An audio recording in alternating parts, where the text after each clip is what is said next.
living in the neighborhood. It's called the Black Mecca of the South, a city known for its historical fabric and many success stories.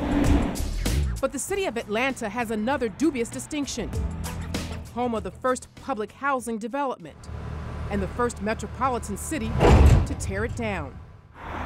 In the heart of downtown, one of the toughest neighborhoods, Techwood Clark Howell Homes.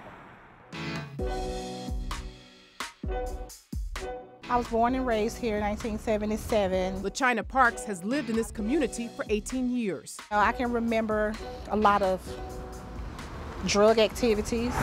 I remember a lot of just fighting and, people getting killed. As I was ready for a change, even though this was home, but I wanted something different and I wanted my outcome to be different. We was one of the last to move out. They had started knocking buildings down for the Olympics. A 15-year process that started back in 1995 when Atlanta's housing authority started demolishing the properties, transforming these decades-old homes into a mix of higher rent and subsidized apartments.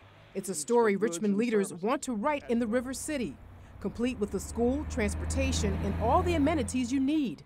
And it's why LaChina Parks came back to her old neighborhood. And I can remember the day I got called, I thought it was just a blessing. We have the walk-through kitchen, which is here, which is convenient. I mean, you can look at the community and say, this is somewhere I want to live. That was the benchmark. Renee Glover is the brainchild behind this multi-million-dollar Atlanta project, funded by federal and private investments. We wanted to create a healthy community design where families could be part of mainstream America. By what she calls deconcentrating poverty and improving the quality of life. Looking at the schools especially, because in all of the properties at that point in time, there was always a failing elementary school.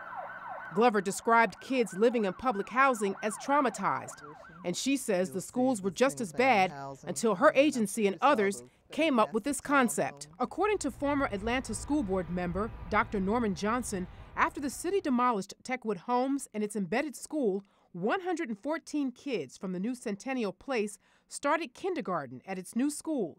89 of those kids graduated from middle school.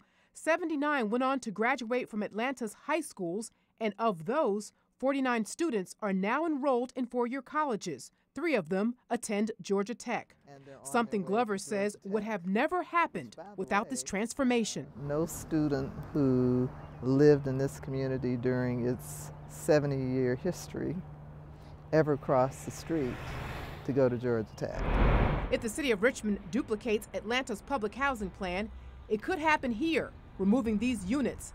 But how would the people living here now be moved out?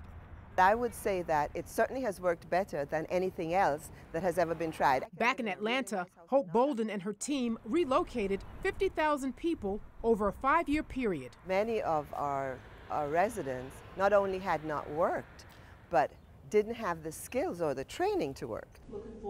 And Bolden says residents had to learn how to write resumes, respond to interviews, and land and keep jobs.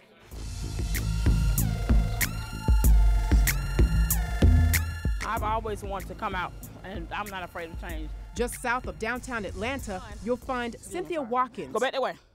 Come this way. She grew up in the McDaniel Glen public housing neighborhood. Thank you. Watkins got a job, and the housing authority relocated her after they demolished McDaniel Glen. But Watkins came back here as a homeowner. It was a very exciting thing because I always wanted my own home, but didn't have the funds, didn't know what to do. The single mother and grandmother qualified for down payment assistance and even more. They give you opportunity when you can go to school. They give you opportunity to take different trades up. It's up to you to take it and go forward with it. So that's what I did. The city of Atlanta spent millions of dollars to tear down public housing units to make way for new development. But housing officials tell us when the recession hit, it hit hard. The money dried up and developers pulled out, leaving open spaces like this one scattered throughout the city. I asked Glover, did the housing authority overpromise and underdevelop? Oh, no.